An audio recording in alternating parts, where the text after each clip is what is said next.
स्थानिक लोकांचं सरकार बनवायला इंग्रजांनी संमती दिली. त्याच्यामध्ये जवाहरलाल नेहरू होते, त्याच्यामध्ये बाबासाहेब आंबेडकर होते, त्याच्यामध्ये असे अनेक मान्यवर लोक होते. वल्लभभाई पटेल असतील किंवा अनेक लोक असतील. त्यावेळेला स्वातंत्र्य मिळालं नव्हतं. त्या काळात बाबासाहेबांच्याकडे जल आणि विद्युत ही 2 खाती होती. त्याच्याबरोबर कामगार या संबंधीचं खातं होतं. हे घडलं कधी? 1947च्या आधी. काय केलं बाबासाहेबांनी? आपल्या हातामध्ये जल खातं होतं, पाणी आणि त्याचं महत्त्व हे त्यांनी ओळखलं आणि थेंब ना थेंब कसा वाचवत राहील याची काळजी घेतली. त्यासाठी पंजाबमध्ये भाकरा नांदेडसारखं धरण असेल की जे धरण बांधायची आवश्यकता काय आहे हे बाबासाहेबांनी त्या काळात सांगितलं आणि ते धरण बांधलं. आज पंजाब, हरियाणा, उत्तर प्रदेशचा काही भाग 90% 95% तिथली शेती बागायत झाली. या देशाचा मुख्यचा प्रश्न तिथल्या शेतकऱ्यांनी सोडवला. त्याच्या भाषेवरची दृष्टी ही बाबासाहेबांची होती. आंध्र राज्यामध्ये दामोदर व्हॅली कॉर्पोरेशन नावाचं धरण आहे. बाबासाहेबांनी त्याचा निर्णय घेतला आणि नुसता धरणाचे निर्णय घेतले नाही, त्या पाण्याबरोबर वीज कशी करता येईल याचा विचार त्यांनी केला. आणि नुसती वीज करून चालणार नाही.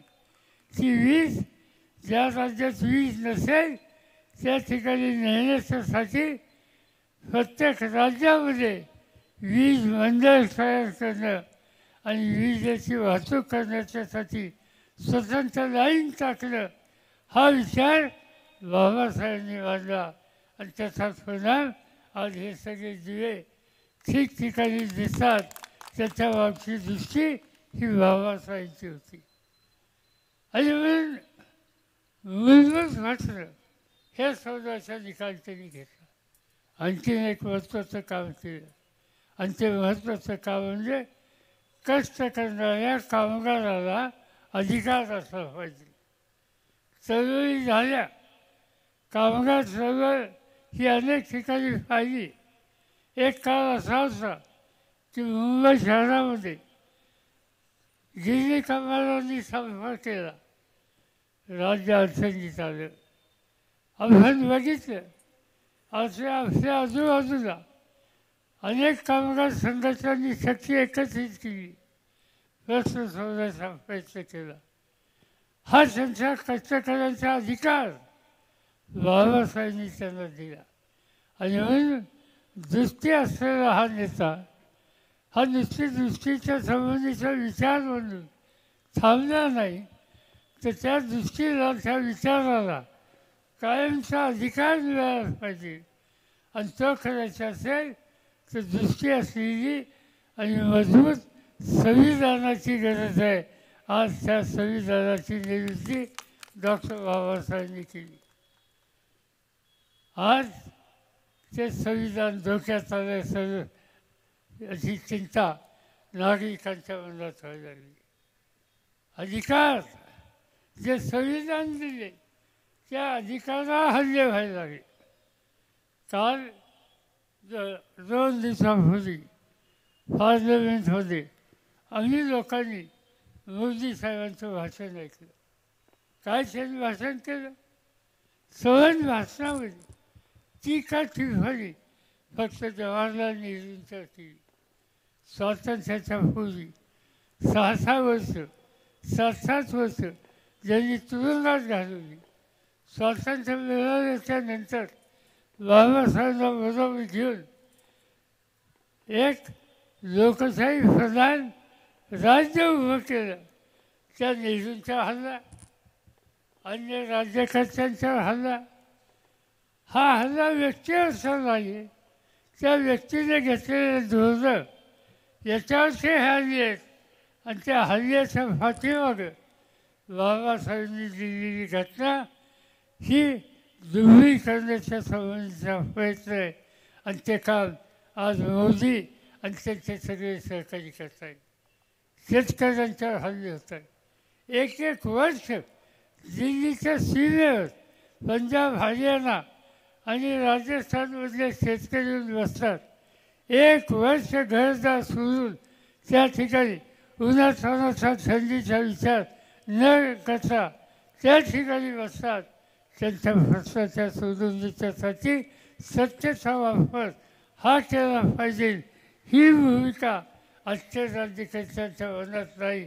आणि त्याचं महत्त्वाचं कारण की ही संविधान हा मूलभूत अधिकार हा जो सामान्य लोकांचा आहे, तो शेतकरी असेल, तो कष्टकरी कामगार असेल किंवा आणखीन कोणी उपेक्षित असेल, त्याच्याबद्दलची आज चिंता आजच्या राज्यकर्त्यांच्यामध्ये नाही.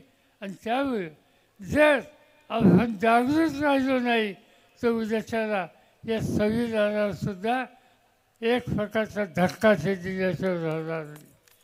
आपण दुसऱ्या बाजूने बघतो आजच्या या परिषदेमध्ये शिक्षणाचं सार्वत्रिकरण.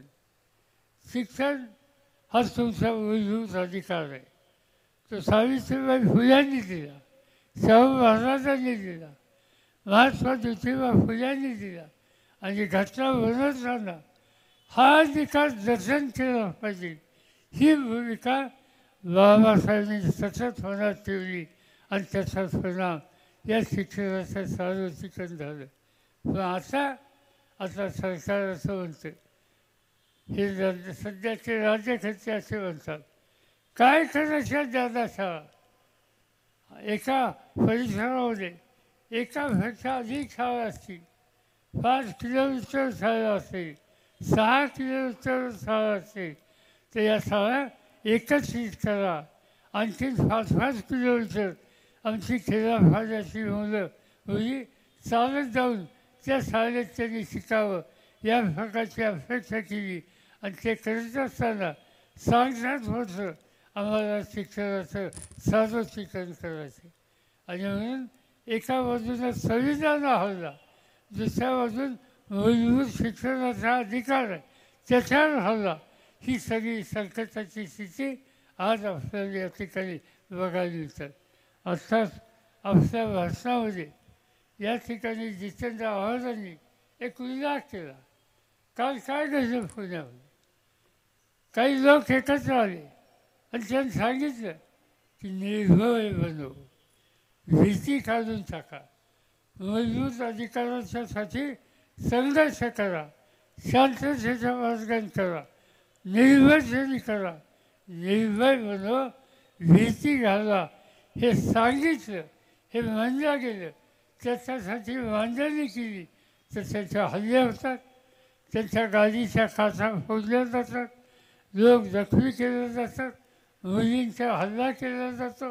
हे पुण्यासारख्या ठिकाणी काल परवा घडलं. याचा अर्थ हाच होतो की हे लोक सत्तेचा गैरवापर करून या प्रकारे मूलभूत अधिकार उद्ध्वस्त करायला निघालेत. आणि त्यासाठी तुम्हाला मला जागृत राहायचं, ही आज एक प्रकारची ऐतिहासिक जबाबदारी आपल्या सगळ्यांच्यावर आहे. ती करण्याच्यासाठी आपण सत्व तयार राहू, एवढंच या ठिकाणी सांगतो. आणि निशासाहेब त्यांच्या सहकार्याने हा अत्यंत महत्त्वाचा विचार जनमानसामध्ये प्रस्तुत होण्याच्या दृष्टीनं हा जो कार्यक्रम या ठिकाणी घेतला, त्यांना लाख लाख धन्यवाद देतो आणि माझे शब्द थांबवतो. एबीपी माझा, उघडा डोळे बघा नीट.